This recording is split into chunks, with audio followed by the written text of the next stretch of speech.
कहानी उस दिन से खुलती है जिसे लोग आज भी कांपते हुए याद करते हैं। एंड ऑफ द अर्थ, एक ऐसी न्यूक्लियर जंग जिसने आसमान को आग बना दिया और जमीन को राख। पूरा ग्रह जैसे एक ही पल में मर गया। जो लोग किसी तरह बच गए उन्हें एक बंद शहर में छुपकर जीना पड़ा। बाहर सिर्फ तबाही थी, अंदर सिर्फ डर। हर सुबह यही सवाल होता था कि क्या आज का सूरज आखिरी होगा। वक्त के साथ सर्वाइवर्स को यकीन होने लगा कि इंसानी सभ्यता अब बस इतिहास बनने वाली है। लेकिन इसी बर्बादी के बीच चुपचाप कुछ अजीब होने लगा। जिन लोगों का शरीर न्यूक्लियर रेडिएशन से गुजरा था उनमें कुछ बदल गया। कोई हाथ उठाता और सामने की चीजें हिलने लगती, कोई एनर्जी को मोड़ने लगता। साफ था कि इंसान अब वही नहीं रहे। मगर ये बदलाव सबके लिए वरदान नहीं था। ज्यादातर लोग रेडिएशन से बिगड़ गए। उनके चेहरे, उनके शरीर, सब कुछ। न वो इंसान बचे न पूरी तरह मॉन्स्टर बने। आधे इंसान आधे शैतान। इन बदले हुए लोगों ने शहर से दूर उजाड़ जमीन पर अपनी अलग दुनिया बसा ली। वक्त के साथ वो डर की पहचान बन गए। सर्वाइवर्स ने उन्हें एक नाम दिया, लॉस्ट पीपल। और जिस वीरान जगह पर वो रहते थे उसे कहा जाने लगा लॉस्ट लैंड्स। एक ऐसी जगह जिसका नाम सुनते ही सांस रुक जाए। बर्बादी, खौफ और मौत का जीता जागता निशान। 100 साल गुजर गए। इंसानों ने राख के ढेर से किसी तरह एक नई दुनिया खड़ी कर ली, एक नया एम्पायर। लोगों को लगा शायद अब सब ठीक होगा, शायद ये एक नई शुरुआत है। लेकिन हकीकत इससे कहीं ज्यादा बेरहम थी। ये एम्पायर उम्मीद नहीं था,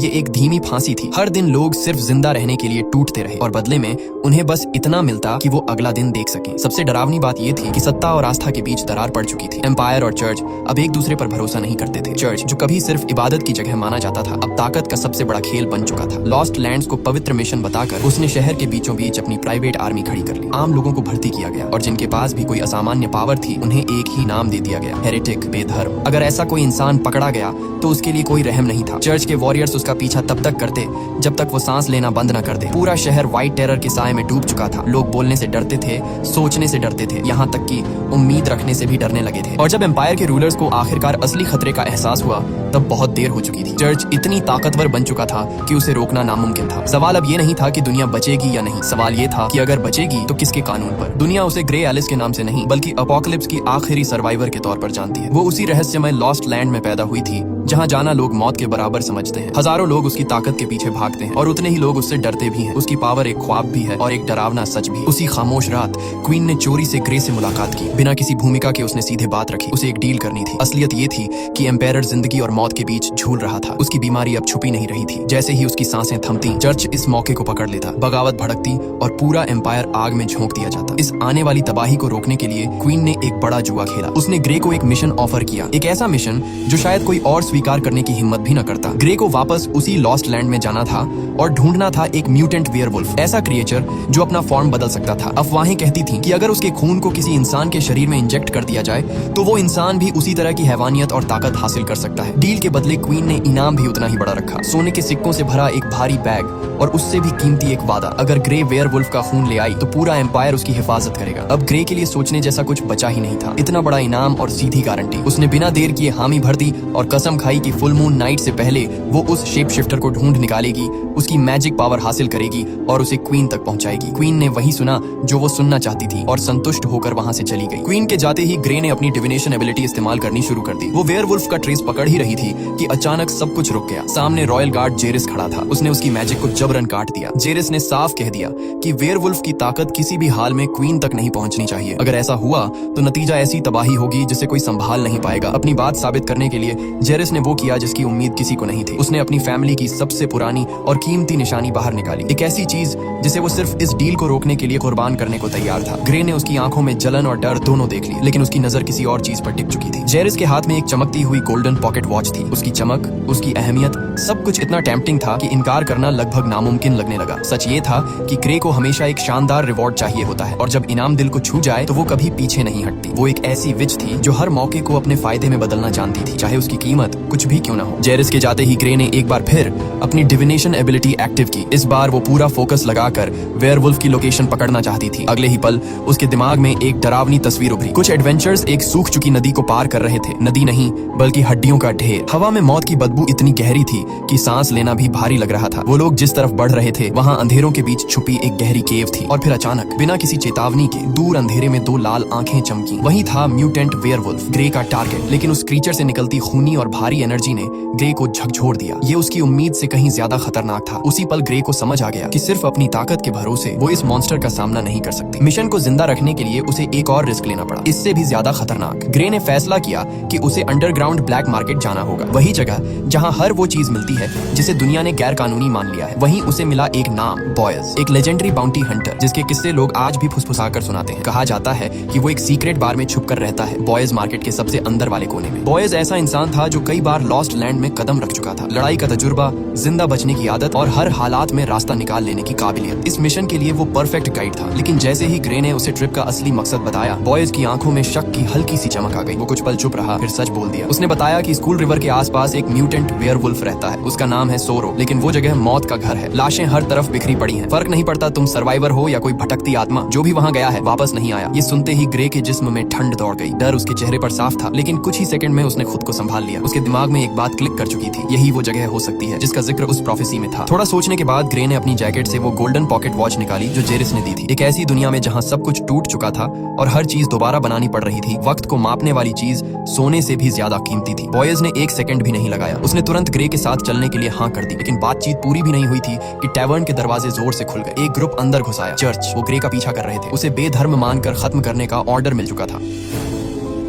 उनकी सबसे बड़ी गलती ये थी कि उन्होंने ग्रे और बॉयज को हल्के में ले लिया। बस एक पल में दोनों वहां से गायब हो गए। न कोई आवाज, न कोई निशान, सिर्फ टेबल पर एक सिक्का रह गया था जो अब भी घूम रहा था। जब इस कैप्चर मिशन की लीड एनफोर्सर को समझ आया कि टारगेट निकल चुका है, तो उसके चेहरे पर गुस्सा और फ्रस्ट्रेशन एक साथ फूट पड़े। वो टूट चुके थे। लेकिन असली झटका तब लगा जब चर्च के अंदर से एक खबर आई। रात के अंधेरे में क्वीन ने छुपकर ग्रे से मुलाकात की थी और उसे लॉस्ट लैंड्स भेज दिया गया था, एक खजाने की तलाश में। ये सुनते ही ग्रैंड मास्टर को सब समझ आ गया। अगर ग्रे पकड़ी जाती और सबूत बन जाती तो चर्च आसानी से क्वीन को हटाकर सत्ता अपने हाथ में ले सकता था। बिना वक्त गंवाए ग्रैंड मास्टर ने बेल बजाई। एक एक करके सारी फोर्सेस को इकट्ठा करने का हुक्म दिया गया। सिर्फ इतना ही नहीं, एनफोर्सर को इस पूरी मुहिम का कमांडर बना दिया गया। ऑर्डर साफ था, आर्मी लीड करनी है, लॉस्ट लैंड्स में घुसना है और किसी भी कीमत पर ग्रे को ढूंढ निकालना है, चाहे उसके लिए कितनी ही लाशें क्यों न गिरानी पड़े। उसी वक्त जब चर्च की पकड़ से निकलना नामुमकिन लग रहा था, ग्रे और बॉयज दोनों वहाँ से साफ निकल चुके थे। वो सीधे एक दूर दराज के बॉर्डर टाउन पहुंचे, फोंग सच्चान। ये कोई मशहूर जगह नहीं थी, लेकिन वहाँ एक भरोसेमंद चेहरा रहता था, रोज रोज। उसने बिना एक भी सवाल पूछे दोनों को सेफ जगह दी, जहाँ वो सांस ले सकें, जख्मों से उबर सकें और दिमाग को थोड़ा शांत कर सकें। बॉयज इधर उधर भागता रहा। हथियार,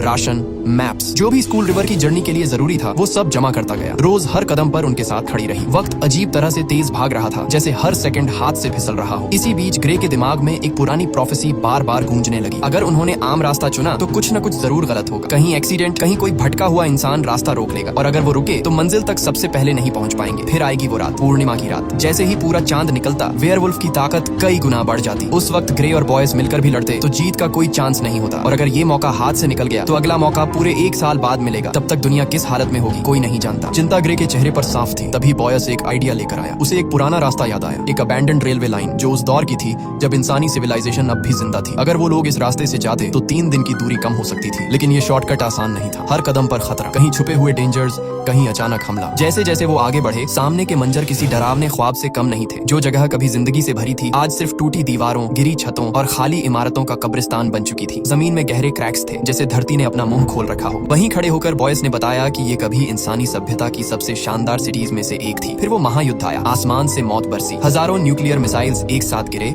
और कुछ ही पलों में पूरा शहर राख बन गया। उनका टारगेट स्कूल रिवर था। वही जगह इन डरावने क्रैक्स के बीच छुपी हुई थी। वहां तक सुरक्षित पहुंचना खुद में एक चैलेंज था, और इसी बीच उनके निकलने के थोड़ी ही देर बाद इन्फोर्सर्स भी अपनी टीम के साथ मूव कर चुके थे। उन्होंने एक ट्रेन पर कब्जा कर लिया था जो तेजी से उसी दिशा में दौड़ रही थी जहां ग्रे और बॉयज जा रहे थे। जब ये खबर क्वीन तक पहुंची तो उसका गुस्सा फूट पड़ा। वो सीधे ग्रैंड मास्टर के सामने पहुंची। बिना किसी औपचारिकता के सवाल किया, इन्फोर्सर्स को बिना बताए शहर से बाहर क्यों भेजा गया। ग्रैंड मास्टर पूरी तरह शांत था। उसके चेहरे पर जरा भी परेशानी नहीं थी। उसने बस इतना कहा कि ग्रे ने चर्च के कुछ लोगों को मार डाला है। ये मामूली बात नहीं, ये बड़ा जुर्म है, और चर्च सिर्फ एक अपराधी को पकड़ने जा रहा है, एक ऐसी औरत को जो चर्च के खिलाफ खड़ी हुई है। क्वीन उसके शब्दों का मतलब समझ चुकी थी, लेकिन उसने खुद को काबू में रखा। एक सुप्रीम रूलर जैसी शालीनता के साथ उसने जवाब दिया, एम्पायर बीमार है, वो खुद हालात संभाल नहीं सकता। ऊपर से शहर में डर बढ़ता जा रहा है। अगर चर्च ने इस वक्त अपनी मिलिट्री पावर दिखा दी तो पूरा एम्पायर दो तरफ से टूट सकता है। ग्रैंड मास्टर का लहजा और सख्त हो गया। उसने कहा कि बाहर फैल रही अफवाहें सिर्फ झूठ है, और फिर उसने ताना मारते हुए साफ कह दिया, चर्च की चिंता छोड़िए, ये बताइए कि आप लोगों के गुस्से को कैसे शांत करेंगे, और अगर ये भी नहीं कर सकती तो सत्ता किसी और को सौंप दीजिए जो इसके काबिल हो। उस पर ये बिल्कुल साफ हो गया था। ग्रैंड मास्टर को अब क्वीन की कोई परवाह नहीं थी। सत्ता का खेल खुलकर शुरू हो चुका था। दूसरी तरफ इन्फोर्सर फोंग टाउन तक पहुंच चुके थे। आते ही उन्होंने रोज को पकड़ लिया और बिना वक्त गंवाए ब्रूटल टॉर्चर का हुक्म दे दिया। मकसद साफ था, ग्रे और बॉयज कहाँ हैं उनका मिशन क्या है, सब कुछ उगलवाना। रोज दर्द सहती रही लेकिन नहीं टूटी। ये सब उसकी छोटी बहन मारा देख रही थी। वो अपने भाई को इस हालत में नहीं देख पाई। आंसुओं में टूटकर उसने सारी जानकारी बता दी। मारा ने ये कभी नहीं सोचा था कि सच बोलने के बाद भी कोई नहीं बचेगा। जैसे ही इन्फोर्सर को जरूरी इन्फॉर्मेशन मिली, उसने एक पल की भी दया नहीं दिखाई। पूरा फोंगसा टाउन जलाने का ऑर्डर दे दिया। घर, लोग, यादें, सब कुछ आग में झोंक दिया गया। और फिर बिना रुके वो अपनी फोर्स के साथ स्कूल रिवर की तरफ बढ़ गया। उधर वक्त हाथ से निकल रहा था। पूर्णिमा की रात आने में अब सिर्फ 3 दिन बचे थे। बॉयज ग्रे को एक पुराने फॉरेस्ट स्टेशन में छुपा कर ले गया। वहाँ एक क्लाइंबर रहता था, सिरस। कहा जाता था कि सिर्फ एक गोल्ड कॉइन के बदले वो उन्हें केबल कार से उस गहरी एबिस के पार पहुंचा सकता है। वही रास्ता था जो उन्हें वक्त पर मंजिल तक ले जा सकता था। लेकिन जैसे ही वो स्टेशन के अंदर पहुंचे, उनके कदम रुक गए। सिरस वहाँ था, या जो बचा था, स्टेशन के बीचों बीच लटका हुआ, बेरहमी से मारा गया। बॉयज ने सोचा शायद किसी दूसरे सर्वाइवर ग्रुप का काम होगा, लेकिन तभी पीछे से तेज कदमों की आवाज आई। कुछ ही सेकंड में इन्फोर्सर अपनी सोल्जर्स की टीम के साथ सामने खड़ा था। ग्रे और बॉयज पूरी तरह घिर चुके थे। इतना ही नहीं, उन्होंने मारा को भी पकड़ रखा था। रोज की छोटी बहन, उसे सामने लाकर बॉयज पर दबाव बनाया गया कि वो ग्रे के साथ की गई डील तोड़ दे। लेकिन जब बात फायदों और इनाम की आती है तो इंसान दिल पर पत्थर रख लेता है, चाहे सामने अपने सबसे करीबी की जान ही क्यों न हो। बॉयज नहीं झुका, न डील तोड़ी, न किसी तरह की सौदेबाजी की। जैसे ही इन्फोर्सर को समझ आया कि बात से कुछ हासिल नहीं होगा, उसका सब्र टूट गया। बिना किसी चेतावनी के उसने फायरिंग का हुक्म दे दिया। मारा को सबके सामने गोली मार दी गई। वो पल देखते ही बॉयज पूरी तरह से टूट गया। गुस्से में उसने अपना हथियार निकाला और किसी भी नतीजे की परवाह किए बिना दुश्मनों पर टूट पड़ा। ग्रे भी एक सेकंड नहीं रुकी, वो भी बैटल में कूद पड़ी। उसी जगह एक खून खराबे से भरी फाइट शुरू हो गई। दोनों की फाइटिंग स्किल्स जबरदस्त थी, लेकिन सामने पूरा आर्मी स्क्वाड था। ज्यादा देर तक वो इस दबाव को नहीं झेल पाए। धीरे धीरे उनकी पोजीशन कमजोर होने लगी। जिंदा रहने का सिर्फ एक ही रास्ता बचा था, रिट्रीट। जैसे ही उन्हें मौका मिला, दोनों केबल कार की तरफ भागे और उस पर चढ़ गए। केबल कार हिली और उन्हें उस गहरी दरार के दूसरी तरफ ले जाने लगी। पीछे सिर्फ गोलियों की आवाज और जलते शहर की आग रह गई। आगे क्या इंतजार कर रहा था ये किसी को नहीं पता था। केबल कार जैसे ही आगे बढ़ने वाली थी, तभी फैनेटिक्स का एक ग्रुप अपनी जान की परवाह किए बिना उस पर कूद पड़ा। उनका एक ही मकसद था, ग्रे और बॉयज को भागने से रोकना। ये देखते ही एनफोर्सर का गुस्सा फट पड़ा। उसने बिना सोचे समझे ऑर्डर दे दिया, केबल कार दो। वो चाहती थी कि दोनों उसी अंधेरी खाई में हमेशा के लिए दफन हो जाएं। अगले ही पल केबल कार का बैलेंस टूटा। कैबिन झटके से फिसली और सीधा नीचे की तरफ गिरने लगी। तभी आखिरी सेकंड में क्रॉस के लगाए हुए सेफ्टी सिस्टम ने काम किया। एक दूसरी रस्सी ने कैबिन को क्लिफ के किनारे थाम लिया। कैबिन हवा में झूल रही थी, बस एक धागे के भरोसे। ग्रे ने एक पल भी नहीं गंवाया। वो कैबिन से बाहर निकली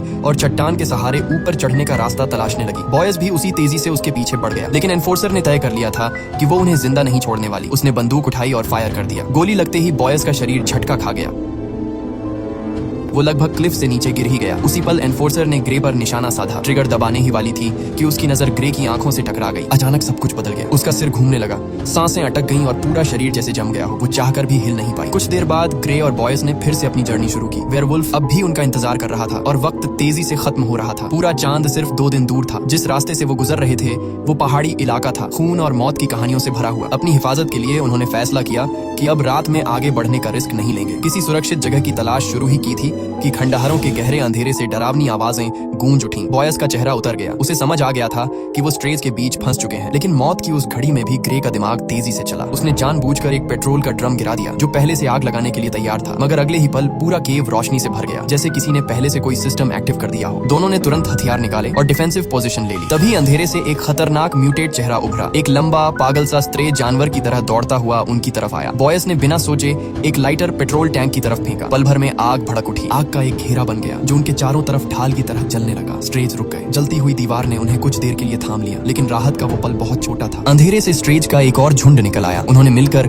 एक भारी लोहे की शीट को धक्का दिया और उसे आग के घेरे में धकेल दिया। आग के बीच एक रास्ता बन गया। ये नजारा डरावना भी था और हैरान करने वाला भी। ये मॉन्स्टर्स किसी झुंड की तरह नहीं, बल्कि एक ट्रेन की हुई आर्मी की तरह मूव कर रहे थे। जैसे ही उन्होंने घेरा तोड़ा, वो सब अंदर घुस पड़े। ग्रे ने पलटकर एक विचक्राफ्ट किया और एक मॉन्स्टर को दूर फेंक दिया, लेकिन ये हमला समंदर में पत्थर फेंकने जैसा था। कोई असर नहीं। बांस के एक टावर पर और भी स्ट्रेज जमा थे, ऊपर से नीचे दोनों को घूरते हुए। तभी उनका लीडर टावर से कूद पड़ा, सीधे आग के घेरे के बीच उतरा और ग्रे को जमीन पर गिरा दिया। सबसे चौंकाने वाली बात ये थी कि वो मॉन्स्टर जैसे ग्रे को पहचानता हो। उसने चेतावनी दी, तुम्हें यहाँ नहीं आना चाहिए था। लेकिन उसके शब्द पूरे भी नहीं हुए थे कि ग्रे की आंखों में अजीब सी रोशनी चमक उठी। एक ही पल में उसने अपनी ताकत का इस्तेमाल किया। मॉन्स्टर लीडर वहीं लॉक हो गया। ग्रे ने धीरे से अपना बायां हाथ आगे बढ़ाया और उसी पल चारों तरफ जलती हुई आग जैसे किसी अनदेखी ताकत के इशारे पर उसकी पकड़ में आ गई। और फिर आग ने दिशा बदली। वो सीधा लॉस्ट पीपल के लीडर की तरफ बढ़ी। एक ही पल में सब कुछ खत्म हो गया। चीखें, साया, ताकत सब राख बन चुका था। बॉयज ये सब अपनी आंखों से देख रहा था। ग्रे की पावर ने उसे हिला दिया। जो उसने अभी किया था वो उसकी सोच से कहीं आगे था। और यहीं उसके मन में एक सवाल उठ खड़ा हुआ, अगर ग्रे के पास इतनी खतरनाक ताकत है तो उसने कभी इस सड़े हुए एम्पायर को क्यों नहीं गिराया? क्यों एक नई बेहतर दुनिया नहीं बनाई? ग्रे ने बिना किसी जोश के बिल्कुल शांत आवाज में जवाब दिया, एम्पायर का गिरना तय है, लेकिन अभी वक्त नहीं आया। फिर उसने एक बात और साफ कर दी, जो भी गलत तरीके से ताकत चाहता है उसे उसकी कीमत चुकानी ही पड़ती है। और जो अभी आग में जला था वो उसी सच्चाई का जिंदा सबूत था। था। उसी दौरान सत्ता के दूसरे छोर पर एक और चाल चली जा चुकी थी। प्रेग्नेंट क्वीन ने हालात को देखा। पूरा चर्च आर्मी ग्रे के पीछे लॉस्ट लैंड भेजा जा चुका था। यही उसका मौका था। एक खामोश रात में उसने खुद अपने मरते हुए एम्पायर का दम घोंट दिया। अगली सुबह वो आधिकारिक तौर पर सुप्रीम थ्रोन पर बैठ चुकी थी। किसी के पास सवाल करने की ताकत नहीं थी। ग्रैंड मास्टर को झुकना पड़ा, लेकिन पीछे से उसने चुपचाप एनफोर्सर को हुक्म दे दिया, ग्रे को ढूंढो, पकड़ो और किसी भी हालत में रॉयल पावर को और मजबूत मत होने दो। दूसरी तरफ ग्रे आखिरकार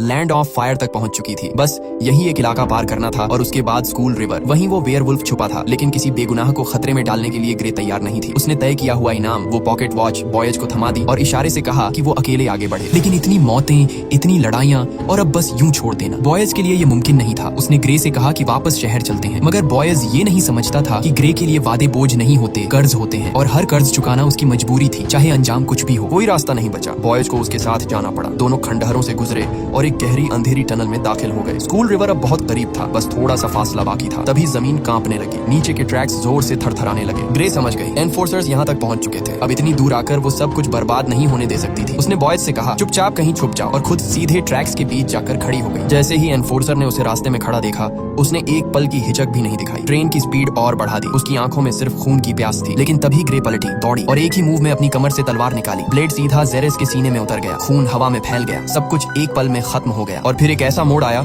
जिसकी किसी को उम्मीद नहीं थी। बॉयज वापस जिंदा था। होश में आते ही वो बदला लेने ग्रे को ढूंढने निकल पड़ा। लेकिन जब उसकी उससे फिर मुलाकात हुई, ग्रे न भागी न छुपी। वो शांत खड़ी रही। उसने साफ कह दिया, उसका कभी इरादा बॉयज को खत्म करने का नहीं था। वुल्फस्किन छीनना सिर्फ एक चाल थी ताकि सबका ध्यान उधर जाए, और एम्पायर को तोड़ना जरूरी था इस सड़ चुके सिस्टम को खत्म करने के लिए। क्योंकि कुछ दुनियाएं सिर्फ सुधारी नहीं जाती, उन्हें गिराना पड़ता है ताकि नया दौर शुरू हो सके।